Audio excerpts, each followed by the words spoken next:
일본 사람인데요, 경영의 신이라 불리는 이 마츠시다 고노스케라는 사람이 있습니다. 이 마츠시다 고노스케라는 사람은 그가 1989년 94세로 운명할 때까지 내셔널이라는 회사와 패나소닉, 제가 일본 단기 선교 가보니까 이 내셔널을 그 사람들이 이렇게 부르더라고. 나셔널 이렇게 부르고, 이 영어 반으로 패나소닉인데 그 사람은 파나소닉 이렇게 부르더라고. 아마 여러분 예전에 이런 카세트 테이프로 돌아가는 그거 한 번씩, 물론 불우한 가정에 계셨던 분들은 쳐다보기만 하셨을 것이고, 아무튼 이 패나소닉 유명한 회사죠. 근데 이 마츠시다 고노스케라는 분이 이 회사를 세웠는데, 그가 94세 운명할 때 이 회사 규모는 종업원이 13만 명의 세계 22기업이었다 합니다. 또한 그는 일본인 사이에서 1000년간 가장 위대한 경제인으로 추앙받고 있다고 합니다. 그가 90세 때에 어느 기자가 도대체 무엇이 당신으로 하여금 이렇게 성공하게 만들었습니까? 라고 물었다고 합니다. 그러자 그 마츠시다 고노스케는 하나님이 나에게 주신 은혜 3가지 덕분입니다. 그래서 제가 이제 인터넷에 좀 찾아보니까 그는 장로교회 교인이었다고 합니다.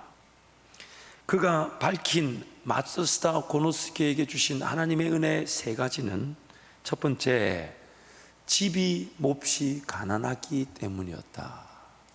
그가 성공했던 비결이, 그래서 하나님이 주시는 은혜가 첫 번째가 집이 몹시 가난했다. 두 번째는 태어났을 때부터 몸이 몹시 약했기 때문이었습니다.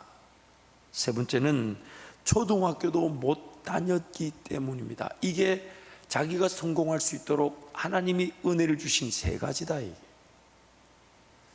집이 몹시 가난했고, 몸이 몹시 약했고, 또한 초등학교도 못 나와서 이렇게 학력이 없는 게 은혜다. 그 기자가 물어요. 도대체 그게 왜 성공의 비결이며 하나님의 은혜냐? 그가 말하기를, 집이 몹시 가난했기 때문에 어릴 적부터 구두 닦기, 신문팔이를 하며 고생을 하는 사이에 세상을 살아가는 데 필요한 많은 경험을 쌓을 수 있었고, 몸이 몹시 약해 항상 운동에 힘써왔기 때문에 늙어서도 건강하게 지낼 수 있게 되었고, 초등학교도 못 다녔기 때문에 세상의 모든 사람을 다 스승으로 여기고 누구에게나 물어가며 열심히 배우는 일에 게을리하지 않았습니다. 그가 어린 시절, 즉 나이가 5살 때 아버님의 사업 실패로 가정이 몰락했다 그래요.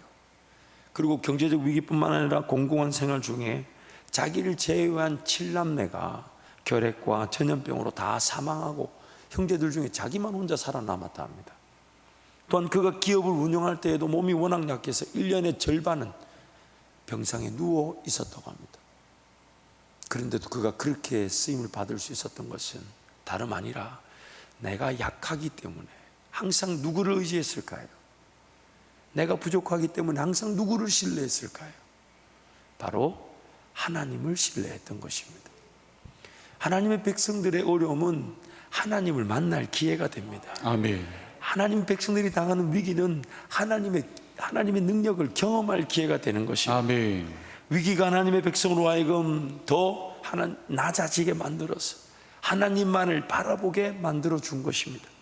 위기가 하나님의 은혜를 더욱 절실하게 느끼게 만들어 줘서 하나님 앞에 바짝 엎드리게 만들어 준 것입니다. 인생에서 피할 수 없는 어려움과 아픔들이 하나님의 능력으로 승화되어져서 하나님의 일하심과 기적을 보는 기회가 됐던 겁니다. 내가 모자랐던 것이, 내가 약했던 것이, 내가 부족했던 것이 결국 그 하나님을 더 의지하는 기회가 되니까 뭔가 가졌다는 사람보다, 뭔가 똑똑하다는 사람보다, 뭔가 부하다는 사람보다 더 하나님의 능력의 도구로 쓰임받을 수 있었던 것입니다. 제가 유학을 갔을 때 영어를 사실 한마디도 못했어요. 그런데 저 안에 무슨 반성이 있었냐면, 아버지 시골교회 목회를 따라다니다 보니까 공부를 제대로 못했어요. 제 생각인데 공부를 못할 머리는 아니었던 것 같아요. 이게 웃음이 나오는 건 그 웃음의 의미는 뭘까요? 어쨌든 그렇게 머리가 이렇게 나빴던 것 같진 않아요. 한밭 제일교회 와서 머리가 조금 안 좋아진 건 있는 것 같아요. 머리도 세고, 우리 원로 목사님 자꾸 저 볼 때마다 막 흰머리 보고 안타까워 하시는데, 그래서 제가 일부러 흰머리를 길어요. 우리 원로 목사님 기선제압 하려고 이렇게. 약한 척. 우리 목사님은 약하다 하면 되게 막 마음이 아파하시니까 국민의 마음을 항상. 어쨌든 근데 제가 유학 갔을 때 영어를 한마디 못하니까 이런 생각이 들더라고. 아, 내가 예전에 공부를 안 해왔던 게 이렇게 후회가 되는데. 물론 제가 그때 유학을 시작했을 때가 30살이었습니다 30살이라도 내 인생이 마지막 기회에 예전에 공부 안 했던 것이 철저히 후회가 되니까 이제 마지막 기회라 생각하고, 그래서 하나님께 기도했어요. 하나님, 제 이 마지막 기회를 놓치지 않게 도와주십시오. 따지고 보니까 예전에 그렇게 공부를 안 해왔던 것이 뒤늦게라도 뭔가 할 수 있도록, 그리고 뭐 하다 보니까 욕심이 생겨서 하나님, 영어가 조금 이제 보이기 시작하고 들리기 시작하니까 이걸 말하고 이걸 설교하고 이걸로 사역할 수 있는 기회를 달라고. 그래서 우리 지지난주 2주 전에 달라스 우리 배단의 장로교회 박중근 목사님 저한테 영어 고등부 사역을 맡기셨어요. 그래서 제 아내하고 그때 한 4, 5개월 정도 떨어져 있었는데 아내가 저를 만나더니 그러더라고. 당신 영어가 내 귀에도 이제 다르게 들린다고. 못 듣는다는 얘기예요. 일치월장. 아니 제가 느끼면, 왜냐면요, 매주 수요 모임, 금요 모임, 토요일날 성경 공부, 주일날 설교. 그래서 그 고등부 학생들, 한국말 못하는 고등부 학생들한테 설교하려고 한국말로 설교를 준비하고 그걸 또 영어로 번역해가지고 또 그걸 다시 2세 우리 청년한테 부탁해서 너희들 말로 좀 바꿔달라. 그래서 제가 분명히 한국말로 제가 번역한 영어인데 그 친구가 바꿔온 걸 보면 이게 도대체 무슨 말인지, 그러나 그 친구를 믿고 외워서 설교했었습니다. 근데 그렇게 2달쯤 하니까 이제 자신감도 생기고 말도 달라지고 정말 하나님께 감사했어요. 인생이 하나님께 맡겨지니까 예전에 부족하고 모자랐던 것은 하나님 더 의지할 기회가 되고요, 예전에 어려웠던 거. 그래서 여러분, 저는 물론 앞으로도 많은 훈련과 단련의 기회를 하나님 주시겠지만 정말 감사했던 것은 아버님 그 시골에 개척교회 따라다니다 보니까 뭔가 가져야 된다는 생각을 해본 적이 없어요. 뭔가 누려본 게 없어요. 그러다 보니까 조금만 있어도 감사하고, 심지어 거기서 그때 배운 게 뭐냐면 없다고 해서 없는 게 아니더라고요. 부족하다고 해서 부족한 게 아니더라고요. 하나님이 주시니까 그날부터 그것이 기적이 되고 내 없고 내 부족한 것이 하나님의 능력의 기회가 되더라고요. 그래서 두려워하지 않았습니다. 내 있는 걸로 유학을 결정하지 않았습니다. 내 있는 것으로 유학 생활을 판단하지 않았습니다. 11년 동안 하나님이 내 인생을 지켜주실 것이고 보호해 주실 것을 지나고 보니까 더 놀라운 꿈을 꾸지 못한 게 부끄러운 거고, 더 놀라운 비전을 가지 못한 게 부끄러운 거고, 내 가진 것, 내 실력, 내 형편 따져서 하나님과 동행하지 못한 게 아쉬움이더라고요. 우리의 없는 거, 우리의 부족한 거. 어쩌면 지금 코로나 사태 때문에 위기를 당한 가정이 있습니까? 어려움에 처한 경제적인 어떤 상황으로 어려움에 처한 그런 일터가 있습니까? 여러분 걱정하지 마십시오. 하나님을 만날 기회입니다. 아멘. 하나님을 만날 기회입니다. 아멘. 하나님과 새롭게 시작할 기회가 아멘. 되고, 하나님 오히려 그것이 전화위복이 되어 하나님의 놀라운 은혜를 누리게 하실 것입니다. 아멘. 오히려 위기가 없는 것처럼 살아가는 것이 위기입니다. 오히려 큰 풍파, 파도 같고 비바람이 불고 창수가 나는 게 위기가 아니라 그 가운데서도 하나님께 기도할 줄 모르면 그게 위기인 거예요. 이렇게 어려운데도 주의 전에 달려나와 예배할 마음이 없는 게 위기고, 이렇게 어려운데 이 모든 상황을 지켜보고 계신 하나님을 두려워할 줄 몰라 세상의 방식과 세상의 방법에 벌벌벌 떠는 게 위기입니다. 성경이 뭐라고 합니까? 여호와를 경외하는 것이 우리의 삶의 모든 것이라 했는데, 그 여호와를 경외한다는 말이 영어로 보니까 Fear of the Lord, 하나님을 두려워하는 것이 우리 삶의 근본이 된다는 것입니다. 아멘. 하나님이 살아계셔서 지금 이 모든 것들을 다스리고 계십니다. 이 코로나 팬데믹이라는 것이 허용되어졌던 허락되어졌던 이러한 상황이 지금 이렇게 우리 가운데 주어진 것은 하나님의 분명한 뜻이 있는 것입니다. 아멘. 하나님의 분명한 뜻이 있는 아멘. 것이, 하나님의 계획과 인도하심을 벗어날 수 있는 일은 없습니다. 하나님 그분의 손을 벗어날 수 있는 일은 없습니다. 아멘. 그럼 이런 일이 일어난 이유가 뭘까요? 이런 일이 일어난 이유가 뭘까요? 그 하나님의 뜻을 물을 줄 알고 이럴 때 있으나 하나님 앞에 달려나와 기도하는 것이 바로 성도들이 세상을 헤쳐나가는 비결이 되는 것이며, 세상과 다른 하나님의 백성들이 은혜를 누리는 유일한 방식인 것입니다. 아멘. 최효정이라는 분이 가난한 휴머니즘이라는 책에서 인간이 처한 비참한 빈곤 상태를 끝내기 위해 우리가 이 세계에서 무엇인가를 제거해야 한다면, 좀 잘 살기 위해 뭔가 정리해야 된다면 그것은 가난이 아니라 풍요일 것이다. 풍요일 것이다. 전 이걸 이렇게 한번 이렇게 적용해 볼게요. 성도들의 삶의 위기는 어려운 게 아니라 어려운 중에서도 하나님 앞에 기도할 줄 모르는 만큼 뭔가 살아갈 수 있다고 여기는 것, 그게 위기죠. 그게 위기죠. 정말 우리의 위기는 내가 부족하고 연약하고 어려운 게 아니에요. 바닥을 쳤으면 차라리 예수 만날 기회가 되고 예수가 나를 붙들고 계심을 확인하게 되지만, 우리의 위기는 기도할 줄 모르는 것, 기도하지 않고서도 내 삶이 사라질 수 있다고 여기는 뭔가 조금 가진 것. 아마 풍요 정도는 아닐 거예요. 그렇지만 내가 정말 뜨겁지 않을 만큼 기도가 살아나지 않는다면, 내가 예배에 대한 사모함이 없고 삶의 어떤 순간보다 하나님을 기억함이, 그 기억함이 없는 그 자체가 위기인 겁니다. 어떤 분이 그런 얘기를 하시더라고요. 사람은요, 어려운 거, 힘든 거, 고통, 고난, 가난, 이런 거는 이겨내도 풍요는 이기질 못한대요. 풍요는 이기질 못한대요. 그래서 하나님이 우리한테 그렇게 물질을 호락호락 주지 않으셨던 겁니다. 저와 여러분을 위해서요. 이래 말하는데도 기분이 안 좋아하는 여러분은 없을 줄 믿습니다. 여러분, 우리에게 위기는 어려운 거, 힘든 거, 경제적인 어떤 그런 불편함, 가난, 이게 아니에요.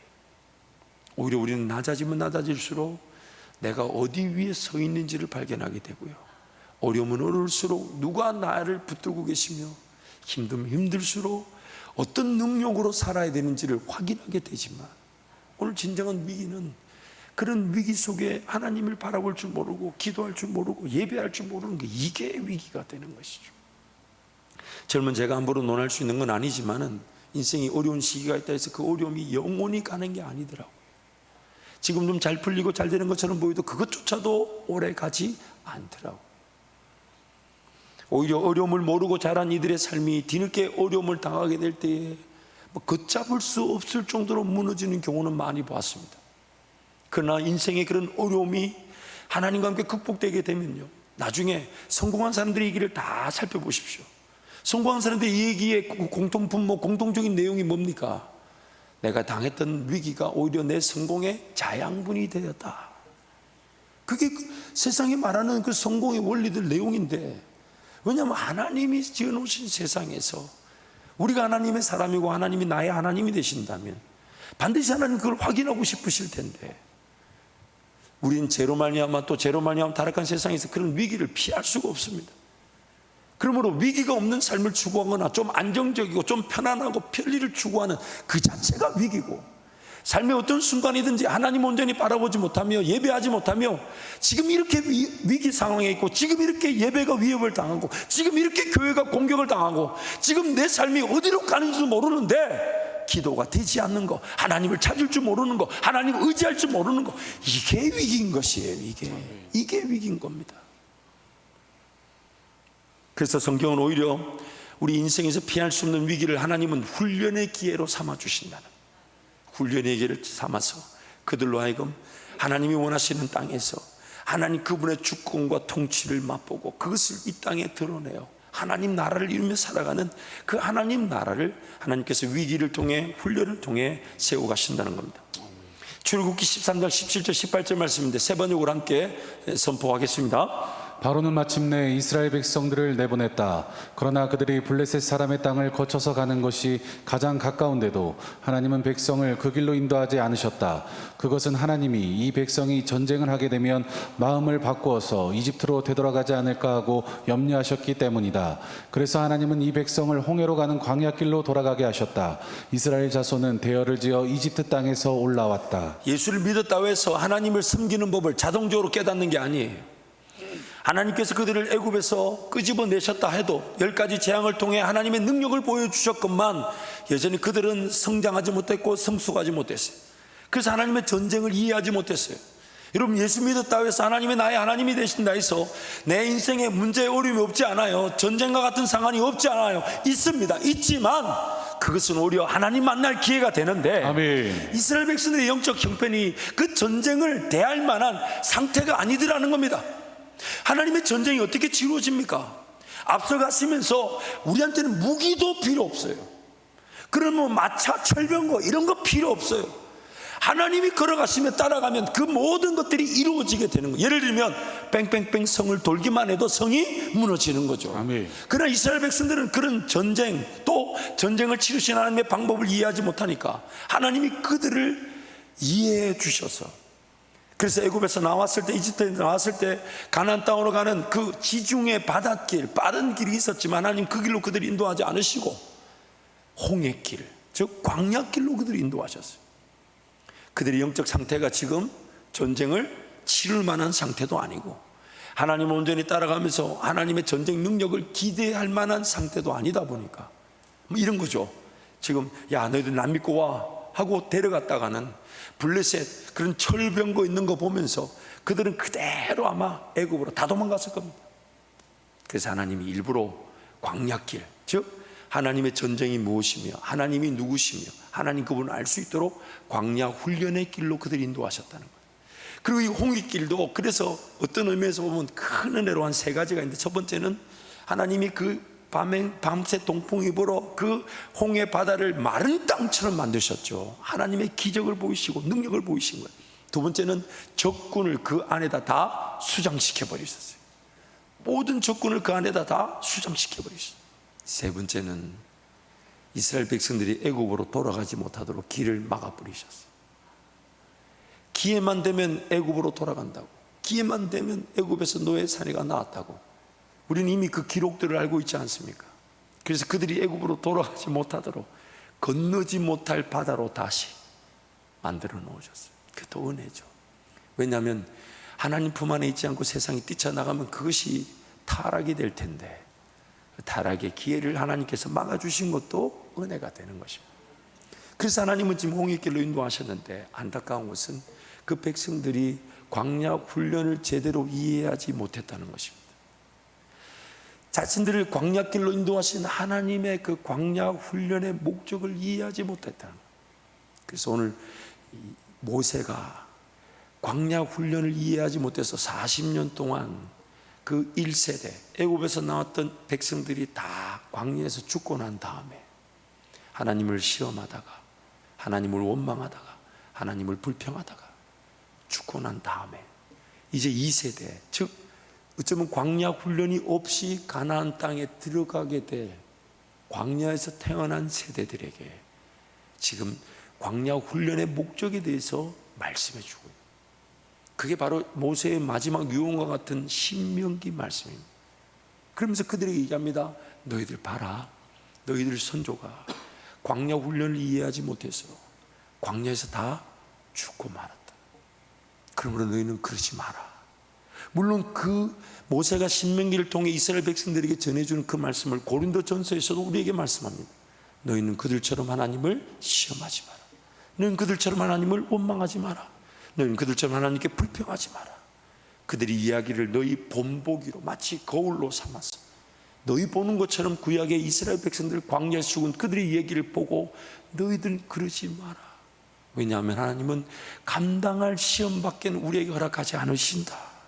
감당할 길로만 간다. 이기지 못할 길이 없게 하실 것이다. 때를 따라 돕는 은혜로 함께 하실 것이다. 못 갈 길을 가자 하지 않으신다. 못할 일을 하자 하지 않으신다. 하나님이 다 감당케 하실 거다. 그러면서 고린도전서에서 우리에게 경계하고 있죠. 그래서 모세가 지금 신명기 말씀을 통해 그 광야 훈련의 내용에 대해서 얘기해 주는 겁니다. 한 번 더 우리 신명기 8장 1절 6절을 함께 선포하겠습니다. 내가 오늘 명하는 모든 명령을 너희는 지켜 행하라. 그리하면 너희가 살고 번성하고 여호와께서 너희 조상들에게 맹세하신 땅에 들어가서 그것을 차지하리라. 내 하나님 여호와께서 이 40년 동안에 내게 광야길을 걷게 하신 것을 기억하라. 이는 너를 낮추시며 너를 시험하사 내 마음에 어떠한지 그 명령을 지키는지 지키지 않는지 알려 하심이라. 너를 낮추시며 너를 줄이게 하시며 또 너도 알지 못하며 내 조상도 알지 못하던 만나를 내게 먹이신 것은 사람이 떡으로만 사는 것이 아니요 여호와 입에서 나오는 모든 말씀으로 사는 줄을 내가 알게 하려 하심이니라. 이 40년 동안에 내 의복이 헤어지지 아니하였고 내 말이 부르트지 아니하였느니라. 너는 사람이 그 아들을 징계함 같이 내 하나님 여호와께서 너를 징계하시는 줄 마음에 생각하고 내 하나님 여호와의 명령을 지켜 그의 길을 따라가며 그를 경외할지니라. 이스라엘 백성들이 지중해 길로 가나안으로 빠르게 갈 수 있는 길이 있었지만 못 갔던 것은 그들의 영적 형편 때문이었습니다. 전쟁을 대하고 전쟁을 이해하지 못했기 때문에 하나님이 홍해길로 광야로 인도하신 거죠. 근데 그 광야 훈련을 그 이스라엘 백성들이 이해를 못했어요. 그래서 지금 가나안 땅에 들어가는 그 2세대에게 너희들은 그 광야 훈련을 이해하라. 여러분, 오늘 우리 삶에도 마찬가지입니다.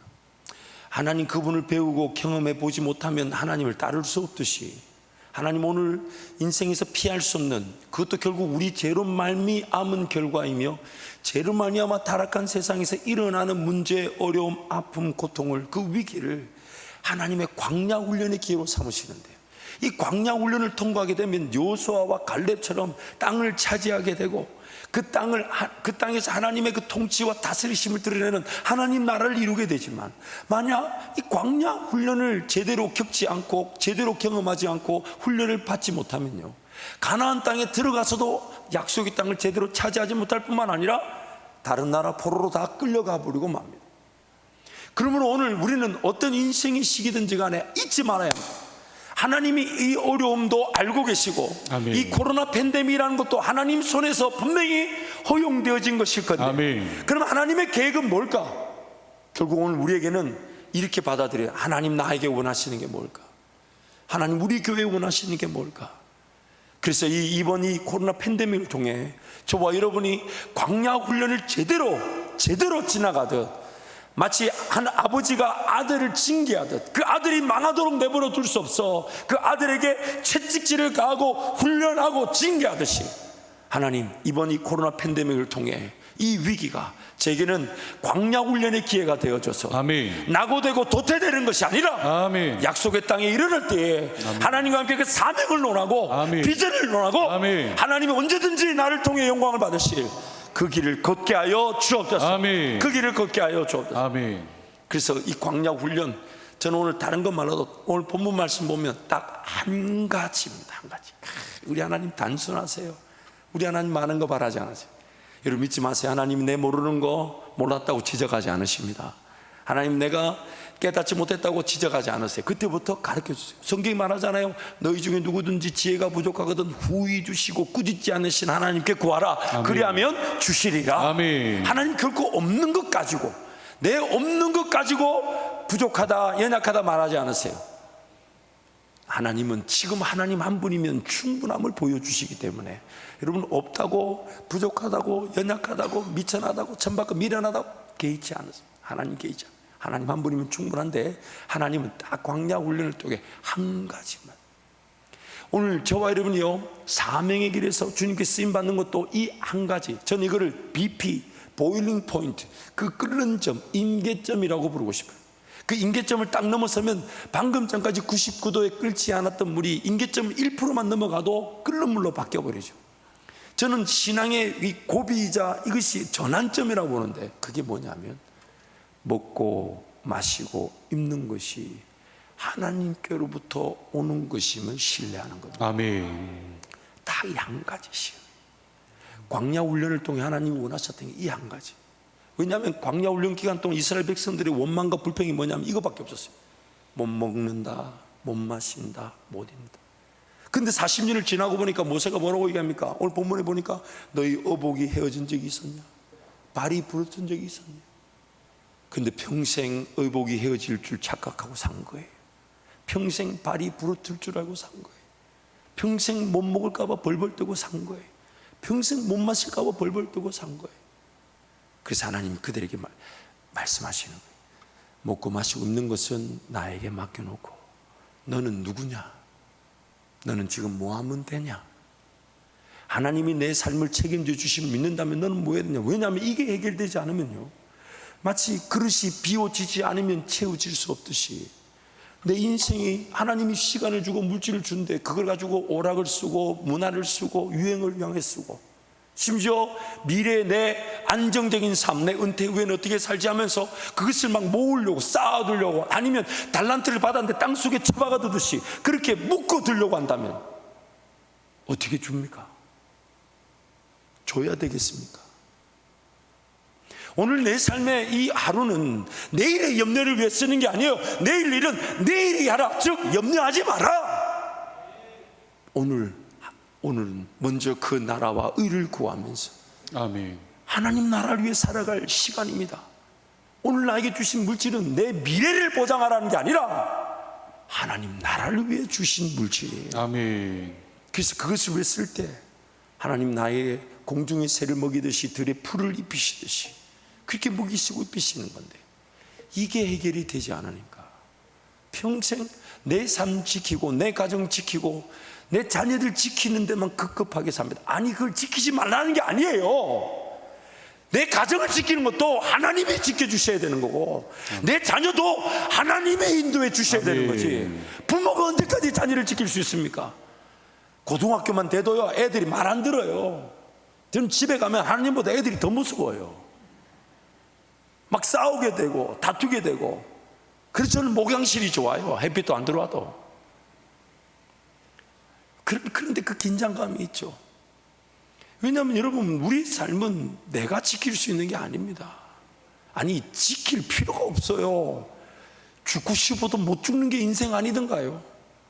여러분, 하나님의 사람이란 그 하나님으로 내가 죽고 싶어도 못 죽어요. 그러니까 사도 바울이 뭐라고 얘기합니까? 죽는 것도 굉장한 은혜다. 죽는 것도 유익함이라. 우리는 죽고 싶어도 못 죽는 인생이에요. 그러니까 뭔가 지키려고 할 필요가 없어요. 하나님이 지켜주실 거니까. 그러면 오늘 나는 뭐 해야 되냐? 오늘 내 시간, 오늘 내 물질은 뭐 해야 되는 겁니까? 어디에서 무엇을 위해 주어진 것입니까? 나는 하나님 나라 위해 일하고 하나님 원하시는 데 시간을 쓰고 하나님 원하시는 데 물질을 쓰다 보면 하나님 내 먹을 것은 주시더라는 겁니다. 내 입을 건 주시더라는 겁니다. 아멘. 안 주시는 게 아닌데 평생 못 먹을 것처럼, 못 마실 것처럼, 못 입을 것처럼 벌벌 떨면서 광야 40년 다 죽어버렸대요. 그래서 이스라엘 백성에게 지금 가나안 땅에 들어가는 그 백성에게 호소하는 겁니다. 너희들이 이제 은혜로 광야 훈련을 겪지 않아도 하나님이 약속의 땅에 지금 집어넣어 주지 않냐. 왜냐하면 다시 광야 훈련을 그들에게 하면 한 명도 그 광야 훈련을 통과할 사람이 하나님이 없다는 걸 하나님이 아셨어요. 그래서 그냥 은혜로 너희들 앞전 세대는 광야에 다 죽었지만 너희들은 그냥 들어가라. 그러나 잊지 마라. 너희들이 보았지 않느냐. 너희 앞에 세대가 평생 못 먹는다, 못 마신다. 근데 여러분, 참 안타까워요. 홍해를 지났어요. 방금 전에 그 홍해 가르고 마른 땅 지나오고 애굽의 모든 군사들이 수장을 당했는데 조금 가니까 그 광야에 뭔가 우물이 하나 있어 보니까 쓴물이야. 마시지 못하는 거. 이게 마라. 쓴물이다. 그러면 어떻게 해야 됩니까? 하나님, 비단 쓴물을 만났다 해도 이걸 단물로 바꾸실 하나님을 신뢰하고, 그리 아니하실지라도 우리 마실 것은 하나님이 주실 것입니다. 그리고 하나님을 기다려야 되는데 그걸 못 믿어가지고 물 마실 게 있니 없니 생 난리를 치고. 근데 참 재밌죠. 그 다음 성경이 뭐라고 합니까? 조금 더 갔더니 종려나무 12이 심겨진 오아시스가 준비되어 있더라고요. 내 인생의 길을 하나님 모르시지 않아요. 뭐가 없다, 뭐가 필요하다, 그럴 때 우리의 자세는 원망하고 불평하고 불만하고, 혹은 그걸 해결하기 위해 세상으로 뛰쳐갈 게 아니라 하나님을 기다리는 것이에요. 하나님. 아멘. 하나님이 오늘 이 상황에 나에게 어떻게 주실 건가? 어느 길로 인도하실 건가? 근데 그 음성 기다리지 않고 그 하나님을 인내하지 않고 뛰쳐나가가지고 사명도 물어보지 않고 내 잘하는 거, 내 장점이 뭔지도 모른 채 그냥 나부터 먹여 살라는 식으로 직장을 구하고 사업을 구하니 평생 만족이 없고, 그러다 보니까 거기서도 20년 30년 뒤에 은퇴 이후의 삶에 대한 불안감으로 직장 생활하고, 그런 어처구니 없는 인생이 있을 수 있더라는 겁니다. 하나님 없는 거, 불편한 거, 그런 상황 우리에게 허락하신 이유가 있지 않겠습니까? 그때 나는 뭐 해야 되나? 난 하나님을 어떻게 신뢰해야 되나? 난 어떻게 하나님께 부르짖어야 되나? 난 어떻게 하나님을 기다려야 되나? 그래서 저는 참 감사한 게 그거예요. 예전에 아버지가 제 머리에 얹어놓고 축복 기도했던 건 제가 기억이 잘 안 나는데 쌀통에 그렇게 축복을 하시더라고. 쌀통에 손을 놓고 늘 그렇게 축복을 하시고, 제가 아무리 생각해봐도 제 머리에 축복 기도는 참 생각이 많이 안 나요. 참 그런 거 보면 참 우리 아버지도 연약하죠. 쌀통에 얹을 손으로 아들한테 얹었어야 되는데, 물론 쌀통에 얹었기 때문에 쌀도 해결된 줄 믿습니다. 그러나 그게 제 어릴 적 기억이 선명합니다. 그래서 제 삶에도 나중에 없을 때, 물론 평생 없어 왔기 때문에 사실 없는 건 불편하지 않았어요. 뭐가 불편했냐면 하나님이 살아계신다면, 이게 항상 불편했어요. 없는 게 불편하지 않았어요. 그거는 시간 지나니까 다 해결되더라고요. 근데 뭐가 제일 불편했냐면 하나님이 살아계신다면 이 상황을 왜 허락하셨고 나에게는 뭘 원하실까? 그거 한마디. 제 인생에 간증을 하라, 자랑하라 한다면 요거밖에 없어요. 요거밖에 없어요. 매 순간 하나님, 이 없는 거 하나님 어떻게 생각하십니까? 그러면서 저도 바들바들 떨었습니다. 바들바들 떨고, 그리고 막 저도 힘들었는데 결혼해 보니까 막 아내도 또 믿음 없는 그거 나한테 더 큰 부담이 되더라고요. 같이 막 벌벌 떨고. 그렇지만은 끝까지 인내할 수밖에 없었던 것은 하나님이 살아계셔서 나를 목회자로 주의 종으로 부르셨는데 내가 세상 나가서 어떻게 살까? 이걸 염려할 수가 없었습니다. 하나님이 두려웠습니다. 하나님 그분이 해결하실 텐데 내가 그것을 기다리지 못해서 다른 방식으로 뛰어나갈까 봐 두려웠습니다. 하나님이 해결해 주실 기회인데 엉뚱한 것에 내가 만족하며 엉뚱한 것에 배부르다 할까, 그것이 두려웠습니다. 하나님의 길을 인도하실 텐데 그 하나님을 기다리지 못해서 잠시 잠깐 인내해야 되고 잠시 잠깐 굶어야 되고 잠시 잠깐 기도해야 되는데 그걸 못하고 벌벌 떨며 딴 길로 뛰쳐나갈까 봐 그게 두려웠어요. 왜냐하면 인생 살아보니까 별거 아니에요. 망했다 해도 그때부터 하나님이 시작하실 수 있고, 안 된다 하면 다른 되는 길이 있고, 어렵다 하면 하나님이 어려움을 이기게 하시냐 아니면 피할 길도 주시는 건데, 그 하나님을 기다리지 못하고 인내하지 못하는 그게 제일 두려웠습니다. 근데 감사한 것은 그 하나님을 끝까지 인내한 것밖에 없는데 하나님 오늘 제 인생을 이만큼까지 인도해 주셨고, 이만큼까지 와서도 여전히 그런 삶에 대한 부담은 있지만, 그러나 지금까지 은혜로 함께 하신 에베네셀의 하나님께서 앞으로도 인도하실 것입니다. 아멘. 오히려 지금 하나님, 지금 이 위기의 때 우리 성도들은 무엇을 하면 좋을까요? 저는 새벽마다 이렇게, 하나님 이 코로나 때에 한바 제일 교회는 뭐 해야 됩니까? 우린 뭐 해야 됩니까? 예배가 안 된다고 문 닫아야 됩니까? 기도가 어렵다고 기도 안 되는 게 당연한 겁니까?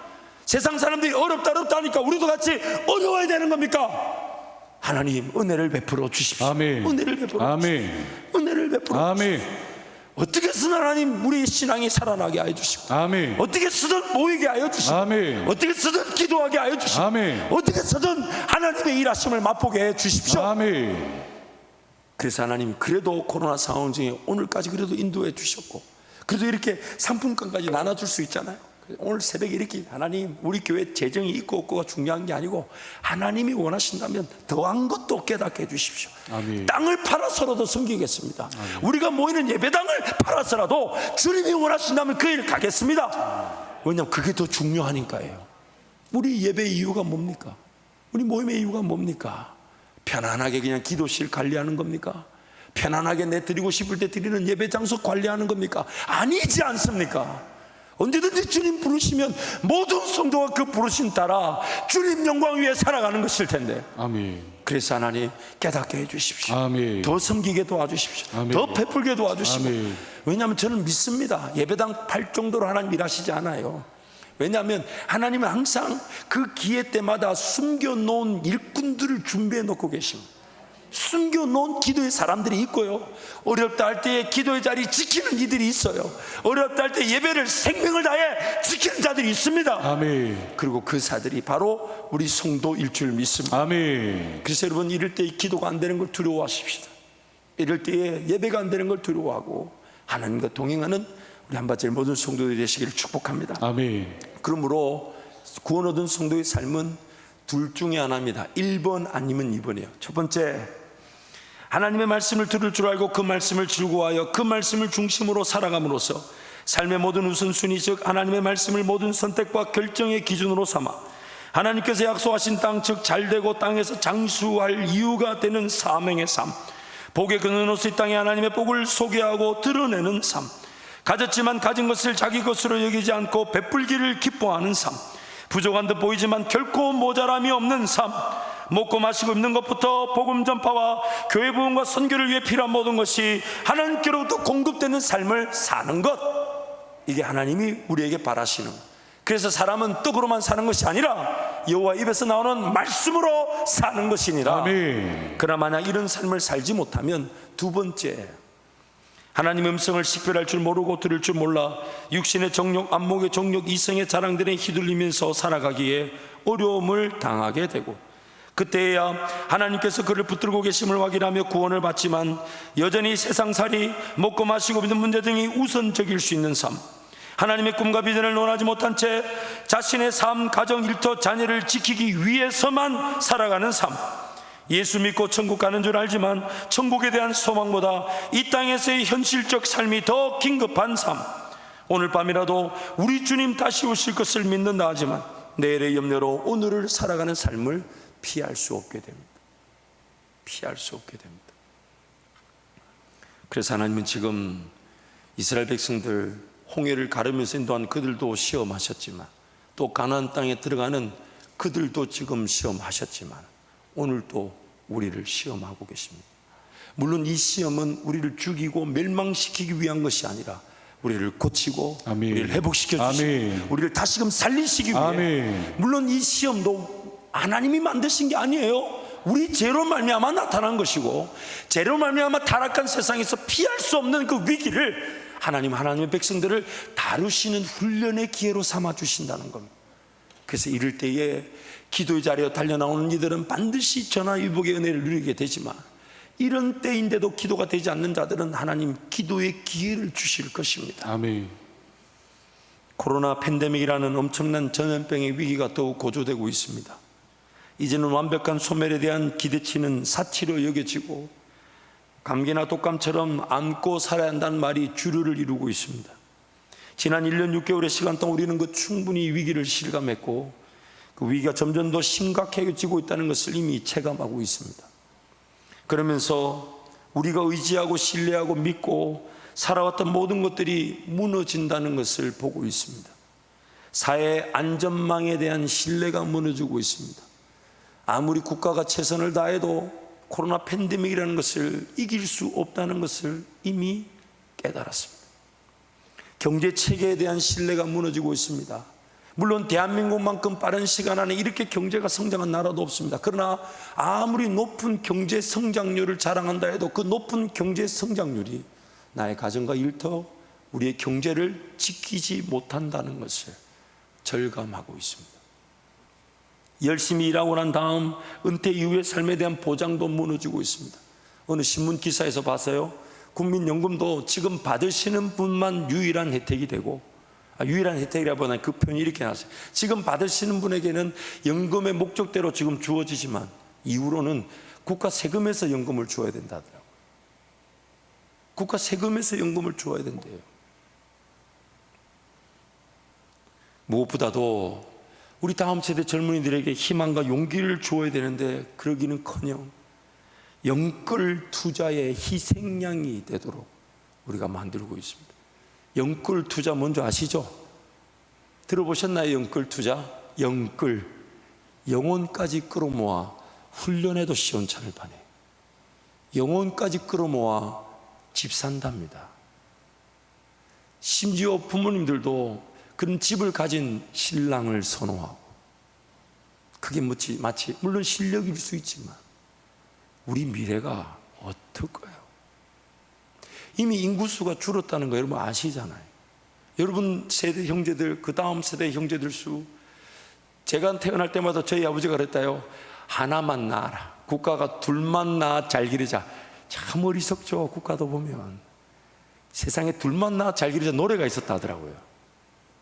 잘 살아보세 모토는 좋은데 막 포스터들이 있더라고. 둘만 나왔자.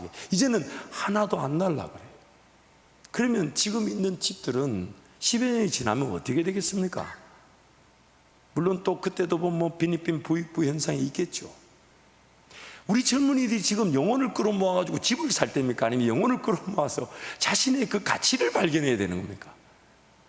자신의 장점을 발견하고 그에 따른 하나님의 인도하심을 기다리고 사명에 따라 살고자 할 때 꿈이 주어지든지 아니면 꿈을 향해 걸어가게 하실 텐데, 지금 세상 풍토와 유행, 심지어 믿는 자들까지도 그러다 보니까 돈이 코로나 상황에 투자할 곳이 없다 보니까, 이것도 제 말이 아니에요. 신문에서 봤어요. 돈이 투자할 때, 건강하게 투자할 데가 없다 보니까 어디에 다 몰렸나, 부동산에 다라락 몰려놓으니까 이게 이렇게 지금 춤을 추고 난리를 치는 거 아니냐 이 말이에요. 근데 거기에 편성해가지고 같이 그 집값을 올려서 되겠냐고. 이럴 때일수록 우리 청년들한테 뭔가 방향을 제시해 줘야 되는 거 아닙니까? 우리 장년 성도들을 위한 영적 유익이나 혜택도 분명히 기도되어야 되지만, 전 청년들을 위해 더 기도합니다. 하나님, 청년들을 위해서 교회가 어떻게 희생할까요? 어떻게 저들을 위해 길을 열어줄까요? 어떻게 저들을 위한 투자가 있을까요? 기대하시라 개봉 박두, 기대하시라. 이거에 대해서는 반대하는 성도는 한 명도 없을 줄 믿습니다. 아멘을 안 하는 거는 뭐 하는 거예요 지금? 이거에 대해서는 반대하는 성도가 없을 줄 믿습니다. 아멘. 이런 걸 강제적으로 아멘을 시키는 것도 웃기는 거 아니에요 이거? 그러나 여러분 기도해 주십시오. 정말 우리 다음 세대 믿음 일꾼들이 정말 우리 세대를 이어 부흥의 세대로 자라나야 할 것인데, 아멘. 정말 하나님 그들이 세상 어느 영역에서든지 신실한 그리스도인으로 살아가게 해주십시오. 아멘. 그러기 위해서 교회가 그들 위해 투자하고 그들 위해 헌신하고 길이 될 수 있도록 정말 마중물을 쏟아붓듯이 그렇게 쏟아부어 헌신의 길을 발견하게 하시고, 그리고 우리 청년들이 거기서 훈련받고 단련받고 세워지고 세상을, 세계를 가슴에 품는 일꾼들이 되게 해주십시오. 아멘. 왜냐하면 세상이 그러하다고 우리 자녀들조차 그러할 수는 없습니다. 위기 속에 그리스도인이라는 우리조차 미래에 대한 불안과 염려와 두려움이 하나님보다 더 크게 느껴지고 있는 건 아닌지 모르겠습니다. 하나님을 두려워함으로, 하나님을 경외함으로 모든 두려움이 사라지는 것인데, 세상살이에 대한 두려움으로 인해 하나님을 두려워하지 않는 것이 위기인 것입니다. 그래서 어쩌면 하나님을 경외하지 않았고 하나님을 예배하지 않았던 것입니다. 그러므로 오늘 이 시기 여러분 두 가지 내용 결론으로 여러분과 나누고 마치려고 합니다. 첫 번째, 어려운 거 아니에요. 아멘. 하나님께 달려나올 때 그 위기가 전화 위복이 될 것입니다. 아멘. 기도하지 않았던 성도는 기도할 수 있게 될 것이고, 아멘. 기도했던 성도들은 기도의 능력을 보고 누군가를 돕고 누군가에게 예수 능력을 나타내는 하나님의 리더들이 될 것입니다. 아멘. 두 번째는 풍요를 추구했던 헛된 것들을 내려놓을 기회입니다. 지나치게 누려왔던 것들, 지나치게 가지려 했던 것들, 지나치게 즐거워했던 것들, 지나치게 소유하려고 했던 것들, 지나치게 미래의 안정적인 삶, 미래의 염려로 뭔가 안정적이려 했던 것, 여러분 내려놓으십시오. 하나님이 손을 놓아버리면요, 그 어떤 것도 지켜지지 않으나 하나님 나를 붙드시면 그 어떤 어려움도 위기도 나를 해하지 못합니다. 아멘. 못합니다. 이럴 때일수록 다시금 본질적인 자리로 돌아가야 돼. 하나님과의 관계 중심의 삶. 동선이 짧아져서 가능하면 여행도 가지 마라, 움직이지 말라 하니까 여러분 좀 참여하는 마음으로 기도의 자리, 예배의 자리로 달려 나오십시오. 하나님 은혜를 구하십시오. 하나님께 좀 더 가까이 갈 수 있는 문화와 습관이 세워질 수 있도록 하나님 도와주실 것입니다. 시간과 물질을 정리하게 하셔서 집중해야 될 것들은 집중하게 하시고 버려야 할 것들은 버리도록 도와주실 것입니다. 분주하고 바빴던 삶의 동선들이 짧아지고 정돈되게 하심으로 하나님과의 관계 중심의 삶에 좀 더 집중하게 하실 것입니다. 예전처럼 할 수 있었던 것들이 어려워진 것이 기회가 되게 하셔서 단순하고 집중된 삶으로 변화시킬 것입니다. 신앙생활의 불편함은요, 성경에 기록되어 있는 기적과 능력이 맛보아지지 않을 때 불편함. 성경에 보면 예수님이 이렇게 병자를 고치시고 귀신을 쫓아내고 심지어 죽은 자도 살려내셨는데 왜 이런 능력이 나의 삶에 맛보아지지 않는 걸까요? 이게 신앙의 괴리감이죠. 그 이유는 비워지지 않으면 채워지지 않는 겁니다. 아멘. 비워지지 않으면 채워지지 않는 아멘. 겁니다. 요한복음 3장 3절 말씀 저를 따라 한번 선포할까요? 예수님은 흥하셔야 하고 나는 새하여야 하리라. 예수님은 흥하셔야 하고 나는 새하여야 하리라. 세례 요한의 고백이죠. 그래서 어쩌면 그는 약대 털옷을 입고 메뚜기와 석청을 먹으며 제사장 가문의 기득권을 다 내려놓고 당시 유대인 지도자들의 최고 중에 최고라는 제사장 가문의 기득권 내려놓고 광야에서 살았습니다. 그래서 그가 예수님이 오신 길을 준비할 수 있는 엘리야처럼 선지자처럼 쓰임받았던 것입니다. 여러분, 우리가 늘 외치죠. 주님의 능력이면 충분합니다. 아멘. 주님의 예수 이름이면 충분합니다. 아멘. 예수님이 기적을 나타내실 아멘. 것입니다. 예수님이 도우실 것입니다. 아멘. 그런데 그렇게 선포했지만 되지 않는 이유가 뭘까요? 내가 새하얘지지 않아서 그렇습니다. 아멘. 내가 죽지 않아서 그래요. 아멘. 모든 부활의 영광은 나의 고난과 죽음의 자리에서 주어지는 것입니다. 아멘. 언제 하나님이 일하실지 몰라도 괜찮아요. 언제 하나님의 능력이 나타날지 몰라도 괜찮아요. 어차피 그 모든 과정에 하나님 나를 붙으실 거니까. 언제 하나님의 기적과 권세가 나타날지 몰라도 괜찮아요. 지금 하나님 나에게 주실 은혜는, 아멘. 지금 하나님 나에게 주실 은혜는 새하여질 수 있는, 아멘. 신앙생활에 항상 누릴 수 있는 은혜는 내가 부인될 수 있는 것, 내가 죽을 수 있는 것, 아멘. 내가 엎드려서 하나님만 바라고. 아멘. 누군가는 그래요. 아니 저 사람이 저렇게 기도할 이유가 뭐 있냐고. 저 사람이 저렇게 하나님께만 매달린 이유가 뭐, 저렇게 가졌고 저렇게 누리고 저렇게 영향력 있고 하나님과 동행하면 저렇게 쓰임받는데 왜 저 사람이 저렇게 기도하냐고, 왜 저 사람이 저렇게 엎드리냐고. 다름 아닌 그 사람은 부활의 영광이 언제 나타날지, 언제 기적과 능력이 나타날지 여기에 관심을 두는 게 아니라 내가 하나님 앞에 엎드릴 수 있음이 즐겁고, 아멘. 내가 하나님 앞에 기도할 수 있으면 행복하고, 아멘. 그날도 천국 가는 그날도 어김없이 내 기도의 자리, 예배의 자리에서 하나님 날 불러주실 것을 기대하며 하나님과 동행하기 때문에 아멘. 뭘 가졌는지 아니면 뭘 가지지 못했는지, 어떤 일을 하는지 아니면 어떤 일을 하지 못하는지 이런 게 중요한 게 아니라 그저 나는 새하여질 때, 아멘. 나중에 하나님이 일하실 때 보면요, 그런 방법이 있는 줄 몰랐었습니다. 그런 능력이 나타날 줄 몰랐었습니다. 그런 계획이 내 입에서 선포될 줄 몰랐었습니다. 그런 하나님의 인도하심을 내가 그렇게 따라갈 줄 몰랐는데 어느 순간 나도 모르게 그것을 선포하고 그것을 따라가고 하나님 내 손을 통해 그 권세와 능력이 드러나게 만들어 주시더라는 겁니다. 아멘. 은혜가 나타날 때는 내 공로, 내 행위 이런 게 아무것도 없는 자리, 내가 죽고 내가 새하여지고 내가 아멘. 엎드리고 아멘. 내가 죽기 살기로 하나님만을 기다릴 때에 아멘. 하나님은 내 삶에 흥하는 역사, 아멘. 부활의 영광을 아멘. 맛보게 하시는 아멘. 것입니다. 이 시간 한번 동서로 같이 기도하겠습니다. 사랑하는 성도 여러분, 하나님은 인생의 모든 위기의 순간이 하나님의 백성들과 그 관계를 정립하시거나 재정립하실 기회로 삼아주십니다.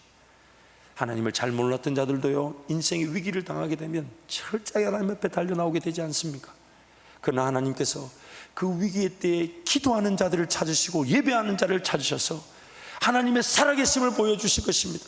코로나 사태를 이길 그런 치료제와 백신이 믿는 자들과 믿는 자들의 기업을 통해 개발되게 하실 것입니다. 또한 이 어려움의 때에 흘러떠내려가 도대체 뭘 해야 될지 모르면 심지어 흘러떠내려가는 성도들을 하나님 기도의 자리로 불러내어 주셔서 그들을 통해 이 지역사회를 섬기게 하시고, 어려운 위기의 때에 우리 한밭제일교회가 이 지역사회에 존재해야 할 역할과 사명이 무엇인지를 세상으로 알게 하실 것입니다. 이 시간 기도할 때 하나님, 기도의 자리가 죽은 것을 위기로 느끼게 하여 주옵소서. 하나님, 세상의 문제의 풍파 어려움의 크기보다 내 하나님을 두려워할 줄 모르는 것을 위기로 느끼게 하여 주셔서 예배 자리 살아나게 하시고 기도의 자리 살아나게 하시고 주님 한 분이면 충분한 신앙인 세워지게 하여 주옵소서. 주님 잡고 함께 기도합니다. 주여 주여